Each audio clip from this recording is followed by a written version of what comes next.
pada kesempatan kali ini kita akan membahas terkait dengan tutorial uji heteroskedastisitas dalam model regresi menggunakan uji Gleitzer. Nah, sebelum saya memulai tutorial pada pembahasan kali ini, terlebih dahulu kita harus mengetahui dulu tentang konsep dasar dalam uji heteroskedastisitas. Uji heteroskedastisitas ini merupakan bagian dari uji asumsi klasik dalam analisis regresi yang bertujuan untuk menguji apakah dalam model regresi yang kita punya itu terjadi ketidaksamaan varians atau variasi dari nilai residual satu pengamatan ke pengamatan yang lain, gitu ya. Jadi misalkan jika varians dari nilai residual satu pengamatan ke pengamatan lain itu bersifat tetap, maka disebut homoskedastisitas.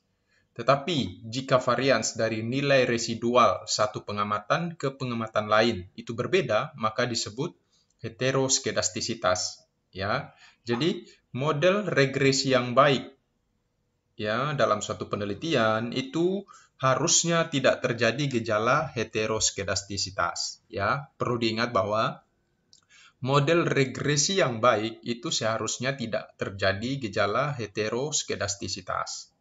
Nah, kemudian salah satu cara untuk kita mendeteksi ada tidaknya gejala heteroskedastisitas itu dalam model regresi adalah dengan melakukan uji Gleitzer. Nah, prinsip kerja uji heteroskedastisitas menggunakan uji Gleitzer ini itu dengan cara meregresikan. Ya, meregresikan variabel independen yang ini. Saya mempunyai variabel independen itu sebanyak 6 dan variabel terikatnya 1. Nah, ini meregresikan variabel independen ini terhadap nilai absolut residual. Nanti nilai absolut residual kita akan buat sendiri ya, sebentar di dalam tutorial ini. Oke.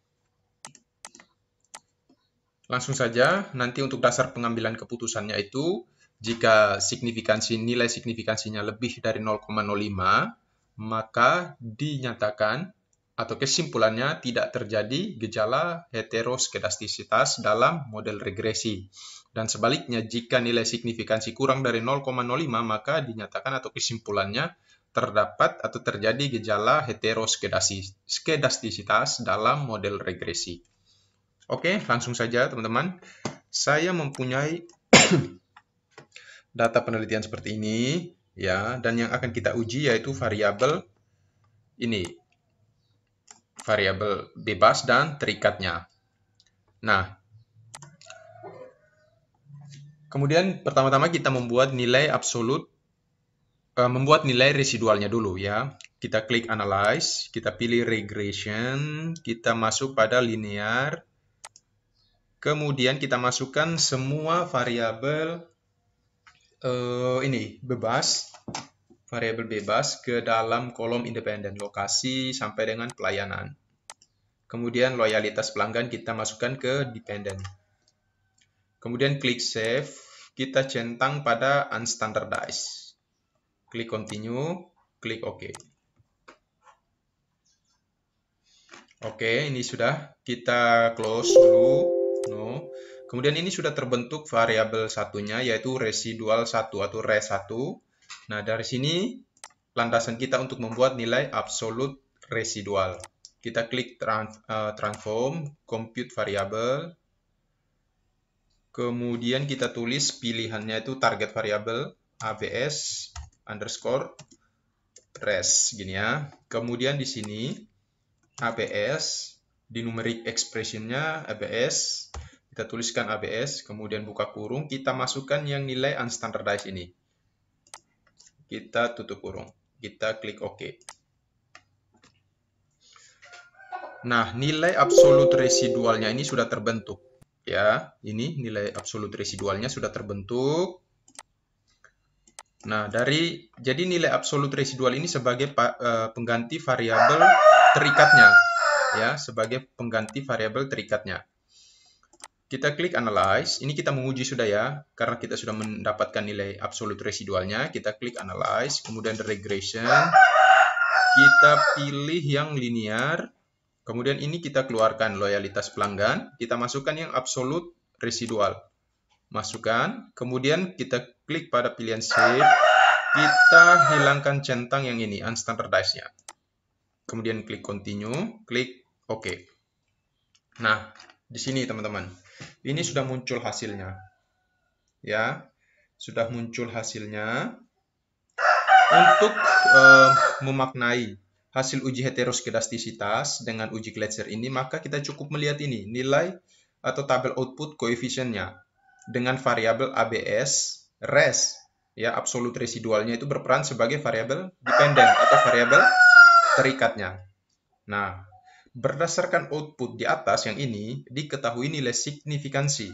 Ya, nilai signifikansi untuk variabel lokasi, merchandising, harga, promosi dan suasana toko, serta pelayanan, itu semuanya sudah di atas nilai 0,05. Sudah di atas nilai 0,05 ya. Karena nilai signifikansi semua variabel bebas ini ya di atas 0,05, maka sesuai dengan dasar pengambilan keputusan yang tadi dalam uji Gletser dapat disimpulkan bahwa tidak terjadi gejala heteroskedastisitas dalam model regresi karena nilai signifikansinya sudah lebih dari 0,05 seperti itu teman-teman ya. Sudah lebih dari 0,05. Kalau kurang dari 0,05 maka terjadi gejala heteroskedastisitas. Misalkan teman-teman punya kasus ternyata terjadi gejala heteroskedastisitas. Untuk mengatasinya itu ada beberapa cara ya. Yang pertama bisa teman-teman melakukan alternatif uji lain untuk mendeteksi ada tidaknya gejala heteroskedastisitas ini. Misalkan dengan gambar scatter plot, kemudian uji range Spearman, bisa juga uji Park, uji White gitu ya. Kemudian yang kedua melakukan transformasi data penelitian misalkan dengan LN, log10, lag dan lain-lain gitu ya. Kemudian yang ketiga bisa teman-teman melakukan outlier terhadap data ekstrim atau jika diperlukan maka kita boleh menambah sampel baru supaya sebaran data menjadi lebih bervariasi atau beragam. Gitu teman-teman. Jadi untuk output koefisiennya ini merupakan output yang untuk kita melihat gejala heteroskedastisitas. Maka kesimpulan dari penelitian ini atau pembahasan kita kali ini, semua variabel ini tidak terjadi gejala heteroskedastisitas dalam model regresi. Oke, saya kira hanya itu teman-teman yang bisa saya sampaikan pada kesempatan yang baik ini. Semoga video ini bermanfaat. Sampai ketemu lagi di lain kesempatan. Jika ada yang mau bertanya, silakan berkomentar. Terima kasih.